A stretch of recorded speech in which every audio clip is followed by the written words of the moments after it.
সিঙ্গারা তাও আবার এতটা মুচমুচে নিমিষেই শেষ হয়ে যাবে, এক থালা দাও বা দু থালা। এরকমভাবে মচমচে সিঙ্গারা বানানোর জন্য ময়দার মধ্যে পরিমাণ মতো জোয়ান, স্বাদ মতো লবণ দিয়ে ভালো করে শক্ত মতো ডো করব।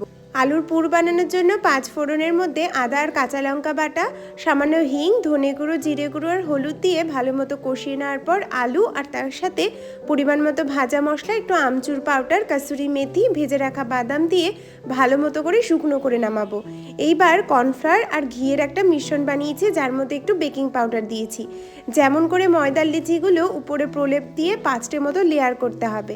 তারপর চৌকো করে কেটে নিয়ে মাঝখানে সিঙ্গারার পুর ভরে 2 সাইডে ময়দার গোলা দিয়ে আটকে দিতে হবে। যেমন খুশি শেপ করতে পারো, তবে ভাজার সময় তেলের টেম্পারেচারটা একদম লো, কোনো মতেই হাই ফ্লেম করবে না, তাহলে কিন্তু লেয়ারগুলো খুলবে না।